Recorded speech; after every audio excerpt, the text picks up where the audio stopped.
And then where's the Facebook one? Okay. I'm not sure if you can head over to Riverside or not. Do you want? We got about 3 minutes. Oh, we do? Okay. So your first 3 pages are supplemental that you've got in your hand there. Okay, like. Page 1 is on your phone. Yeah. Okay. Then you're going to the dog flu, then to Halloween, and then to the old kitty alarm clock.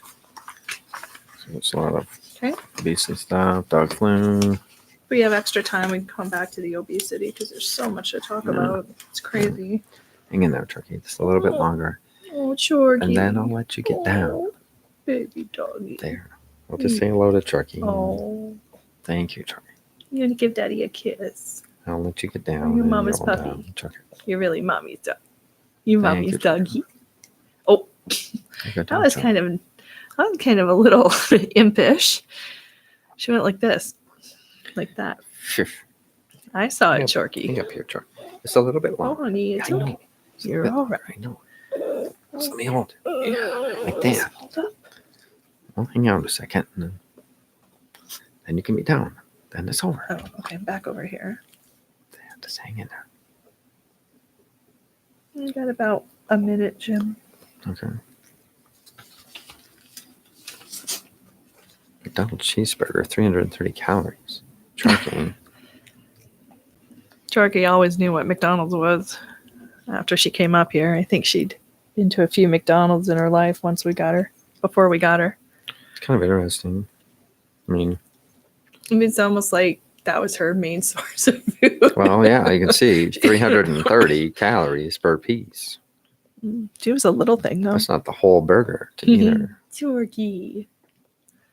That's like one piece of it, turkiness. So that would be your whole calorie for the day.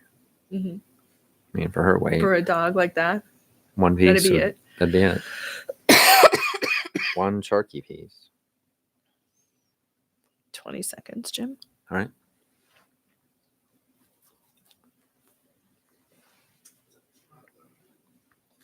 Yeah, we'll let you do it. Yeah. Well, we can pick it up later, right? Yeah. Okay, Jim, here we go. All right. Rock and roll. Good afternoon. This is Riverside Animal Clinic and Holistic Center Radio. I'm Kristen Carlson here with Dr. Jim Carlson, holistic veterinarian, owner of Riverside Animal Clinic and Holistic Center in McHenry, Illinois. Dr. Carlson's work can be seen far and wide throughout the internet as a source for Pet Coach, PetMD, Rover.com, WorkingMother.com, and dozens of other articles on the internet. Today, we'll be discussing many different pet care topics, and none of those should replace real medical advice from your own veterinarian. So if you'd like to reach out to Riverside Animal Clinic and Holistic Center, you can find us at riversideanimalclinic.net. So today, our show is sponsored by the new company, Inspired by Pet. I don't know how the owner came up with this idea, but she is a genius, I think. Wow. Yeah. It's one of the top products on the market as far as I am concerned, as far as Dr. Carlson is concerned, and currently flying off the shelves in our pet retail section. And it's little chicken chips. So sliced chicken breast maybe, and they're dehydrated. So they're still full of a lot of great vitamins and minerals. And also somehow this woman, genius woman, figured out how to shave down salmon and do the same thing. These are great little snacks. Why don't you tell us a little bit about them? Awesome, because they have, when you use dehydration, it doesn't cook all the energy out of it.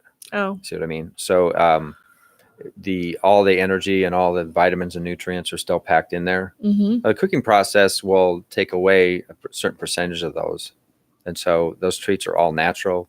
You don't have to worry about extra calories and things like that with them. Yeah, and she keeps her things all natural. She's very holistic.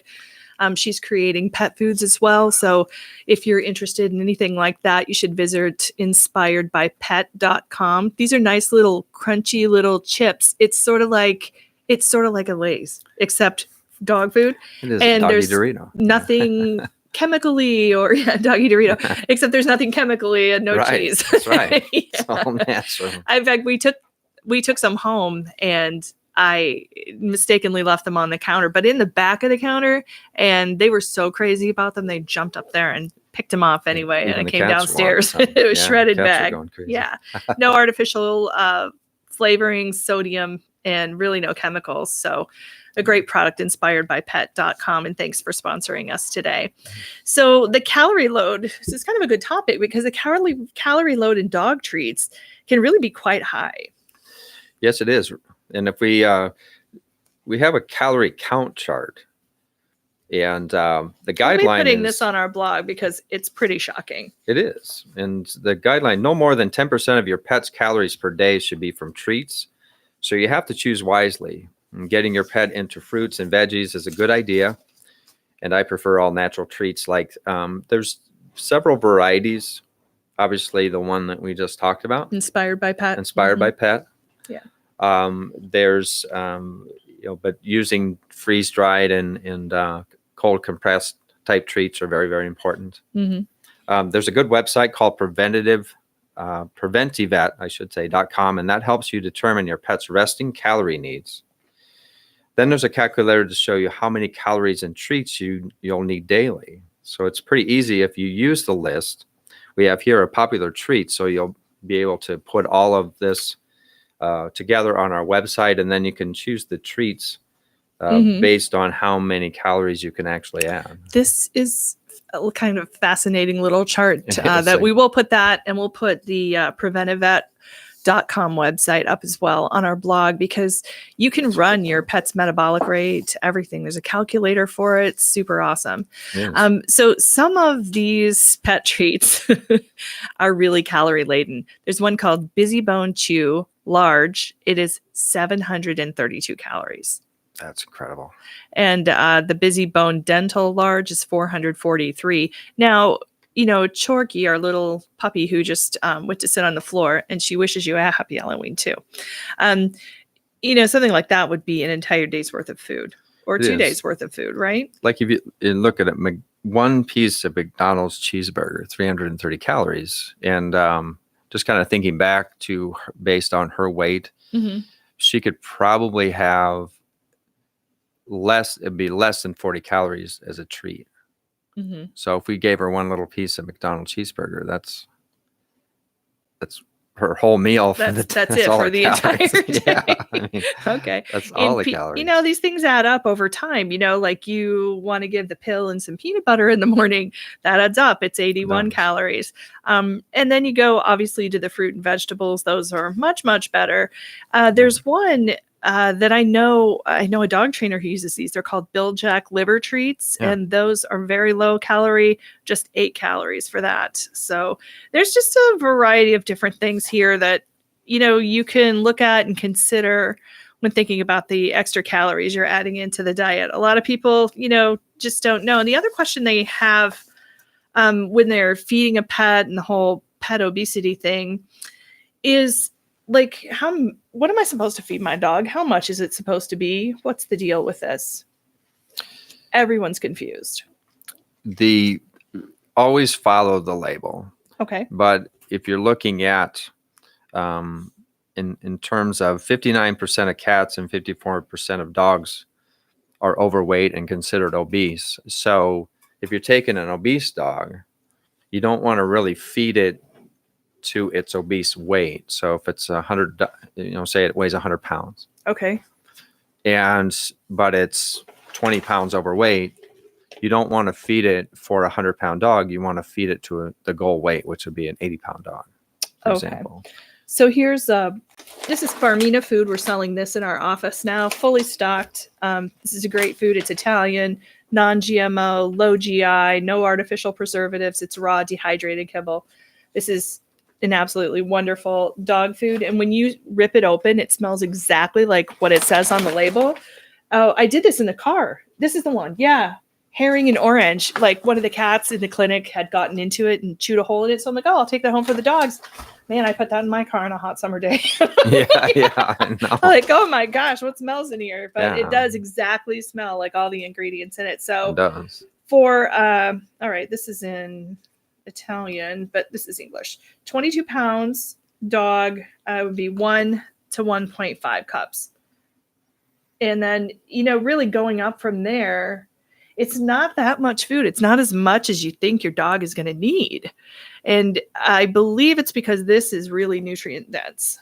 It is. This particular food is very densely packed with nutrition, so it doesn't require as much food as another brand. Mm-hmm. But often people are very surprised about what their pets' needs are and what to feed. It's really less than you think. Yeah. So the pet obesity problem, how many cats, how many dogs? I mean, we see this a lot. It's kind of sad sometimes too, I have to admit. Well, I read that 100 million dogs and cats are overweight in the United States. So it accounts for about 59%, as I mentioned earlier, of cats, 54% of dogs, which tells that we're really overfeeding our pets. We're loving our pets a little too much. Okay. And I think that's what owners just don't mean to do it. It's just that it happens because they're cute and they want some more to eat, or they want a cookie or a slice of bread, or just all those things. But they, I guess, just like people, they add up. There are financial costs to pet obesity, 1.4 million claims for obesity-related conditions, a total of more than $62 million in veterinary expenses for those claims put through to some pet insurance companies. That's a lot. It is. I mean, it can be very, very expensive. And it's the sad part is it's preventable, and this particular article has a lot of factors that in terms of why pets and the causes of obesity. So lack of awareness, just understanding. Yeah, I really think that's one of the biggest things. Big one. It's number one. Under exercise, I suppose, too, obviously. And then not really understanding the food guidelines and what you should be feeding. But it is a very popular pet question. It is. Some of the most common obesity-related conditions in dogs. I guess it's no surprise here. Arthritis is one of them. Right. Bladder, urinary tract disease. Why is that? What does that have to do with obesity? Well, they when they're overweight, they don't evacuate the bladder fully when they go to the bathroom because they're not able to really hold the position as well. You can have extra fat around the private area, which can cause an interruption in normal urine and fecal flow. So you can definitely have urinary tract disease, constipation, a lot of problems back there. Yeah. And the arthritis being number one is a huge factor in not being able to empty out everything, right? Exactly, yeah. Right. And then the most common obesity-related conditions in cats, again, is the bladder, urinary tract disease, and chronic kidney disease. What does that have to do with it? Well, if they're not getting the urine all the way out, then that can move up to the kidney and then interrupt normal kidney function and lead to kidney disease. Okay. All right. Diabetes, obviously on the list. Torn knee ligaments. That's a big one. You see a lot of those. That's for sure. The arthritis, the torn knee ligaments. And I think maybe next time we can talk about kind of a multimodal approach to treating and caring for animals, with the torn ligaments and with osteoarthritis, because it is a big issue for, I guess, about half the dogs out there, right? It is. Looks like it. There's you could spend 3 or 4 shows on just that topic Probably. alone. All right. Well, let's switch gears a little bit to the canine flu, which is an important issue at this time of year. Who's expecting we would get this big snowfall on Halloween? But you might think and remember back to 2015, the tremendous outbreak of canine influenza at dog daycare centers around Chicago. Identifying the necessary vaccines, providing supportive care and infection control were top of mind then, and they still are today and should be. According to the American Veterinary Medical Association website, the canine flu was very fast spreading and even had some interspecies involvement, which is very interesting. It is. Yes, there is. There were 2 strains of influenza, and the one in 2004 was actually an equine derivative that mutated and passed over to dogs. And then the one in 2015 was more avian related that affected Chicago. Yeah, this was the hot spot for that to come into the United States.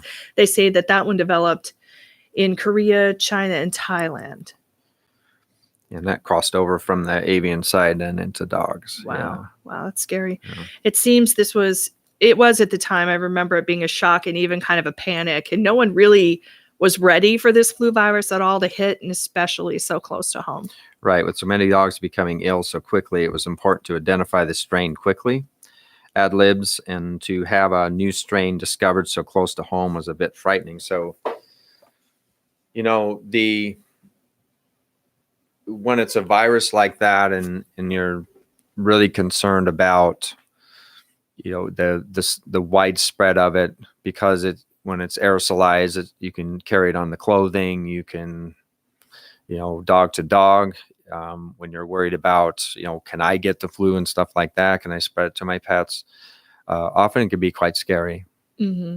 A new vaccine did come out after they kind of like identified what this one was called, this new virus that everybody was getting. What is a bivalent vaccine? That's what this is called. The bivalent flu vaccine is the one you want if you're going into any animal hospital to get a flu vaccine. And the bivalent's going to cover both strains. Okay. So the H3N8 and the H3N2 together. And you want to make sure you're getting both of those. And to date, there hasn't been any new strains. Like when we get the flu shot, for example, sometimes we'll get a vaccine, but then the strain can change, the next year. So you have to keep getting one. But all right. And tell us about the milder symptoms of canine influenza and what people should watch out for. There are mild symptoms, and then there's the really severe stuff. Mild symptoms typically are dry cough. You can get a thick nasal discharge, and sometimes secondary bacterial infections. The more severe symptoms are going to be your high fever, increased respiratory rates, and pneumonia. The pets usually require supportive care, maybe hospitalization with IV fluids. Oh, okay. And what should owners be looking for when they're boarding, grooming, sending a pet to daycare? Well, we have to consider costs, because groomers and boarding facilities often require the vaccination, so it can be an extra expense for owners. Mm-hmm. And it's a hefty expense. This is not you're covering two serious illnesses in one vaccine. And when they do that, and it's a brand new vaccine, it's pretty expensive. It's very expensive just to bring it into the clinic. So you have to use it. Yeah. And just check with your particular boarding grooming facility that you're using, and double check. Okay. Some other things you probably want to look out for are cleanliness. Tell us a little about that. So you have to pay attention to what you're cleaning with. Viral killing cleaners like quaternary cleaners are very important. This includes clothing, shoes, hands, inanimate objects. So you have to be careful if you're going into places to make sure they're clean. Like a daycare, you wouldn't want to go in there and smell dog. You would want to smell clean. Right. In the morning to make sure that, you got to wash the walls. You've got to wash really everything down to prevent some kind of an outbreak like that. Just really in case, every day. Right? Yeah. Okay. And how do they inform people of an outbreak? What should you expect from your daycare, groomer, boarding, even your animal hospital? Maybe they would have a client with an outbreak. Well, the first thing, if you've been to the facility and your pet is coughing, you want to alert the facility that you were at, and alert your veterinarian to let them know that your pet had stayed at a particular boarding facility. Now it's coughing. What should I do? We swab right away to be sure that there's no influenza organism. And oftentimes we'll just see them in the car. We won't let them come inside the building. We won't have them come inside the building. Yeah. But you do have to gown up for that, or be prepared to change out of all your scrubs, your shoe covers. Everything has to be redone if you're looking at something like that. There's a lot more to infection control than just, bringing them in, doing a swab. You have to really be careful about bringing that into a facility, and then, the remaining patients you're seeing as well. Okay.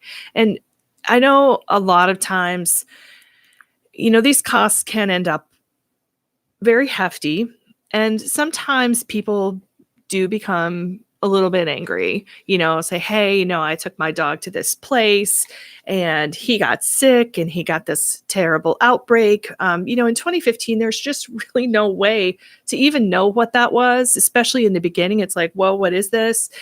It's not really fair, to the center or anyone else in a situation like this, especially in that new outbreak type situation, to be needing to pay for pet medical expenses for an owner. So it's sort of like at your own risk, right? It is. Yeah. They're, for the most part, it's your own responsibility to be sure that your pet's healthy going into the facility. Make sure it's had the proper examination by your veterinarian, proper, vaccinations, parasite prevention, because it's, as a boarding facility or a kennel in places like that, they're doing the best that they can to prevent disease, but it's like a daycare for children. It's not 100%. Yeah, just like anything. Yeah. So is there a handle on the new and the old dog flu? Should we be worried about this year? Well, there isn't necessarily a handle on it because most dogs don't have immunity against it. And it also affects felines. So this is why you need to be diligent. Consider this vaccine if your pet is in a high-risk area. Okay. So high-risk areas, again, are? That's going to be, where there's a lot of dogs, dog grooming facilities. Dog park? Dog park. Anywhere there's dog-to-dog contact, even a dog show. Yeah. Well, you could even take your dogs in some stores now. And people do it all the time. So I suppose with something like that, even though there aren't like 300 dogs in there and there might be 10 or 12 a day, it just takes one sick dog to come in contact with before your dog could become ill, right? Because if you take your dog, just like you'd go into a mall, for example, one person coughs, you could spread it around. Yeah, that's true. So, kind of the scary part is if it's crossing species like that, do I have to be worried? Well, do I have to worry about my kids? Like what's, we're talking, okay, horse over to dog, bird to dog to cat. Does it ever go from dog to human? Well, the AVMA website does advise people to be cautious around a sick pet. There are no reported cases of canine influenza hopping from dog to human, but the AVMA says that young kids, immunocompromised, and other people with health issues should not be around sick pets. So it's kind of common sense. But I have had families that said, the whole family's been sick. Now the dog seems to be off or the cat. Yeah. So you get that a lot. You do get it a lot. You hear that quite a bit from owners, and you never know. It could be. Who knows? This last question, okay, on this whole viral thing. Okay. Or I'm sorry, it's not virus, influenza. This was, just discovered in Chicagoland, kind of by accident. It just happened here. How do we know what's coming next? Well, just as in human medicine, there are immunologists and researchers worldwide who study hotspots and areas of concern. Hopefully in the future, this won't be so surprising. But man, that was really scary. Yeah. They got a handle on it really quickly. So that was Speaking of scary, it's Halloween. Yeah. It's today. And we know a lot of you will be going out with your pets. Pet shopping probably continues for dog costumes even today. Some of the local areas have postponed their trick-or-treating, so they don't have to go out in this mess, but it looks like the snow will be ending in time. So we have 29 million pet owners that are expected to try to wrestle their little fur baby inside of a Halloween costume. And Turkey had hers, but she didn't want to wear it. So she ripped it right off. In fact, it's off right now. She's done. So is it off again? Okay. Yeah, it is. All right. She needs to go to dog training. But so Turkey and, all these other dogs, the big one is the pumpkin Halloween costume. That's el numero uno on the list for dogs this year. Now, is a Halloween costume a good idea? Well, there's some dogs that really enjoy it, and so if your pet doesn't mind having a harness on or something like that, or even boots on their feet, costume's a good idea. But if they're really stressing out, then it's probably not going to be much fun for them. Yeah, I had to go crawl under the table to grab her and stick that bow back in her hair. She still ripped it out and won't have anything to do with it. And it's just a bow. It's not like it's anything uncomfortable, but she just didn't want it on there. Yeah. You know? There are a few other things to consider as well around Halloween when it comes to not just Halloween, but the holidays. They are not for every pet, right? That's right. There are many considerations that will be going on now that the holiday season parties and events will be in full swing. There are a lot of concerns when it comes to having people in the house. This is upsetting to dogs and cats alike.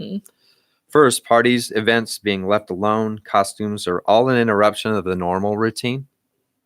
Some dogs really like to stay on schedule, and cats too, and this means that owners need to think about their pet's personality and schedule prior to an event.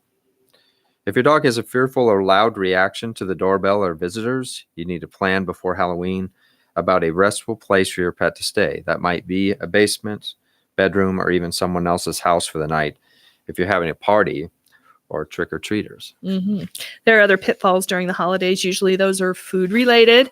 There's rich food, desserts, chocolate, cookies, all the interesting foods that dogs love to get into. And it's not just dogs, cats love this as well. That's right. Yeah. This is the season for this. I can't stress enough that owners should keep food out of the mouths of their pets. So around this time, I mean, a lot of animals are going to get in the day after Thanksgiving. I never want to close that day because I always know that we're going to be busy and our clients are going to need us. So typically cases you'd see diarrhea. Exactly. It can ruin things very quickly as a trip to the pet emergency room, like a lot of times it does. Again, finding that space where the dog is happy and safe when you're cooking or serving food is very helpful at this time. Keeping food up and away from pets is very important. This can include Halloween candy, leftovers, and desserts. In fact, since it's a week until Halloween, well, it's actually Halloween now, this is a great time to take an hour to clear up the top of your cabinets, get that done. And also to just pay attention to what you got setting out there. Yeah. I think you should stick your kids' candy in the freezer. That's always a good idea. Then the cat and the dog can't get into the candy, and your kids probably might forget about some of that. That's for sure. All right. Rich foods, chocolates ingested by animals. What's the reality of this? Well, both can be fatal or serious, so I can't stress enough the importance of controlling your pet's access to treats. All types of chocolate are dangerous, especially dark chocolate. Also, pork, ham, rich meats, bones, and buttery foods can be very detrimental to your pet's health. Besides diarrhea and vomiting, pets can be very susceptible to pancreatitis. Expect your pet to need a full workup by your veterinarian if showing those symptoms. A full workup includes the blood test, perhaps diagnostic imaging, and urinalysis to see where the pet's health lies. A hospital stay could develop depending on the seriousness of the condition, depending on what the blood tests show. It happens every year in the hospital, so it isn't uncommon. Yeah, I think everybody's prepared for that one to Yeah, occur. I think everybody's kind of revs up for that, just in case. Yeah, speaking of revving up every day at our house, which is like every other home out there with maybe more animals, the alarm clock rings and it's not with a buzzer or a soft, tinkly sounding slow wake-up call from a nap. Instead, it's meowing, jumping on the bed, getting licked in the face, and finally tripped all the way down the stairs until we reach the cat food. Is your cat or dog an alarm clock? There are a few things you can consider doing to help get a full night's sleep. And currently, Jim, your clock is set for 4:45 a.m., but the cat's caught on to that, and they are now coming in the room at 4:38 to wake everybody up. How do they know that? Well, they have a super sensitive to schedule and time. Cats have a biological clock, so they're awake really when we're awake. It kind of goes back to their ancestry when they were awake during when their prey were awake. So in kitties, because they're nocturnal, they're going to be up hunting, and if they're up hunting, they're going to be awake, and that's usually the time when you're asleep, when you're going to be resting, and they don't want to necessarily wake up. So mice run around at night is what you're saying?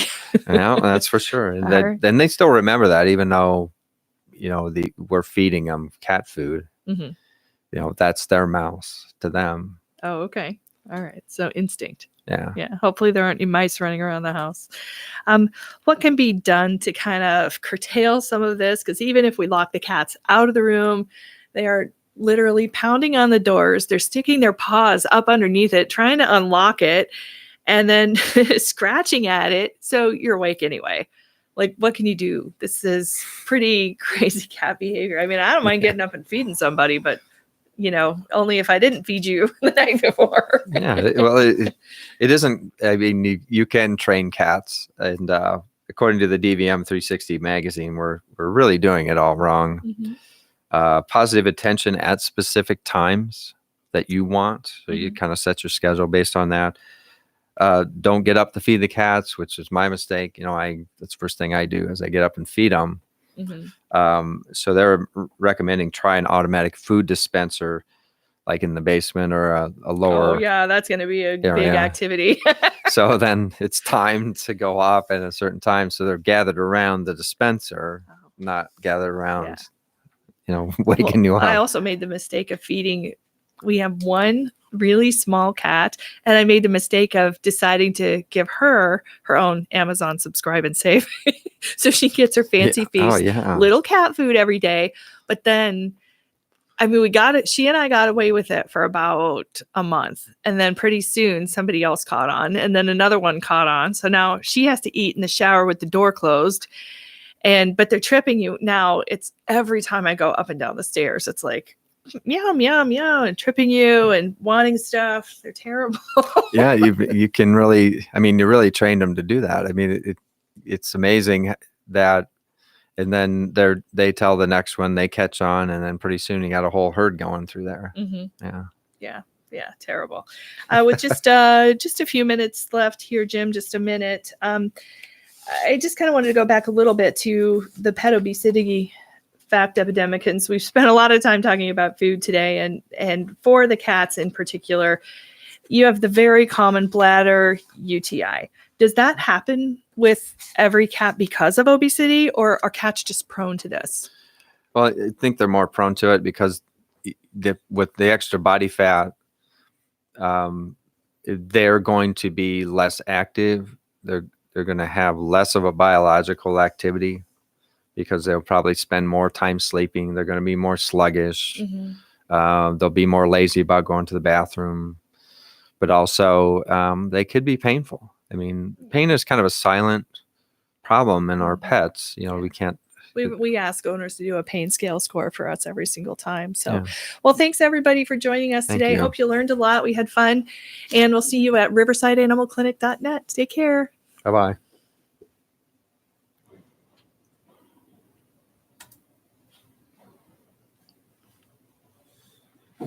My daughter's dog wakes me up 5-10 minutes before the alarm goes off every day. Yeah. They just know, don't they? I don't mind though. I'd rather get a wet nose than Yeah. than the alarm going off scaring you.